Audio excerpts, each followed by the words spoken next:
এই অপপ্রচার করে নাদিয়া চৌধুরীকে বন্ধ করা যাবে না। যেহেতু আমাদের প্রিয় নেতা লিটন চৌধুরীর এক ইশারায় আজকে আপনি বিপুল ভোটে নির্বাচিত সংসদ সদস্য আশা করেছিলেন, এই যে আশা সেই স্বপ্ন আপনি শিবচরের মানুষ, সচেতন মানুষ কোনোদিনও বাস্তবায়ন হইতে দিবে না।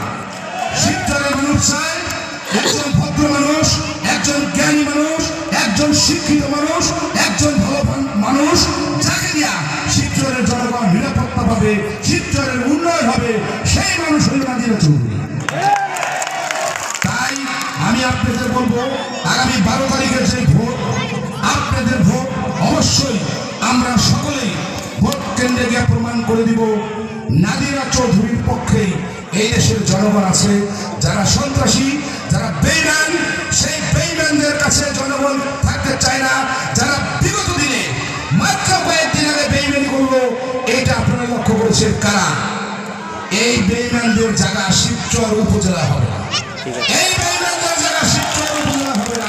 আমাদের এখানে যারা আছেন, আমি আপনাদেরকে সবাইকে অনুরোধ করব, এই বেঈমানদের শিক্ষা করার জন্য, এই সন্ত্রাসীদেরকে শিক্ষা দেওয়ার জন্য আমরা আগামী 12 তারিখ সকলে ঐক্যবদ্ধভাবে আমরা বিএনপি প্রার্থী জনাব নাদিয়া চৌধুরীকে যদি ধানের শীষে ভোট দিয়ে আমরা তাকে জাতীয় সংসদে সংসদ সদস্য নির্বাচিত করতে পারি, তাহলে শিবচরের যে উন্নয়ন, সেই উন্নয়নের ধারা অব্যাহত থাকবে। এবং আমরা চাই সেই উন্নয়নের ধারা অব্যাহত রাখার জন্য আমরা আগামী 12 তারিখে এই নাদিয়া চৌধুরীকে আমরা বিপুল ভোটের মাধ্যমে আমরা নির্বাচিত করবো ইনশাল্লাহ। আমরা যদি সবাই ঐক্যবদ্ধভাবে থাকি, কোনো ষড়যন্ত্রে উঠতে পারবে না, কোনো সন্ত্রাসবাদ উঠতে পারবে না। আপনারা যত কিছুই মনে করেন, আপনারা বলেন আমাদের কেউ কিছু হইলে আমরা ছাড়বো না, আমাদেরকে হুমকি দেওয়া, আরে ভাই, যেই বনে বাঘ নাই সেই বনে তো বিড়ালি বাঘ হয়। কথা বলেন, আপনাগুলো আমি খেলেছি, আমি একা, আপনাগুলো আমি একাই খেলেছি।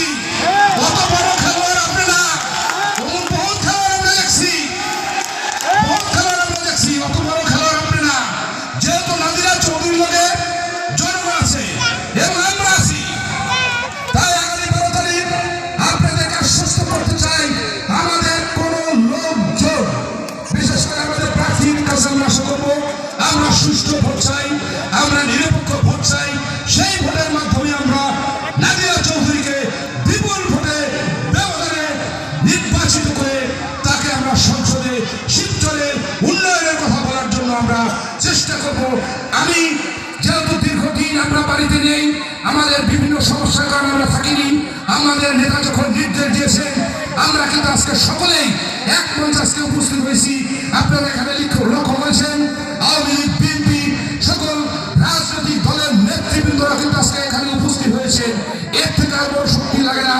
এই শক্তি পাবে ওই সন্ত্রাসীদের, ওই বেঈমানদেরকে শিক্ষা দেওয়ার জন্য আমরা আগামী 12 তারিখ নাদিয়া চৌধুরীকে ধানের শীষে ভোট দিয়ে বিপুল ভোটে নির্বাচিত করব।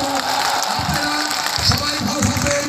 আপনারা যার যার এলাকায় গিয়ে, যার যার ইউনিয়নে গিয়ে আমি সবাইকে অনুরোধ আহ্বান করবো, আমরা গ্রামে গ্রামে মা বোনদের কাছে ভোট চাবো, ভোট ভিক্ষা চাবো, ভোট প্রেরণা অনুনয় বিনিময় করে তাদের থেকে ভোট আমরা আদায় করবো এবং সবাইকে আমরা ভোট কেন্দ্রে নিয়ে যাবো এবং তাদেরকে ভোট কেন্দ্রে ভোট দেওয়া এবং ভোট কেন্দ্রে ভোট করা পর্যন্ত আমরা ওই কেন্দ্রে অবস্থান করবো। সবাই আপনারা অনেক ধৈর্য সহকারে আমাদের বক্তব্য শুনেছেন। আজকে যেহেতু শবে বরাতের নামাজ, আমাদের প্রান্তীয় নেতা যারা নাদিয়া চৌধুরী আপনাদের সামনে মূল্যবান বক্তব্য দিবেন।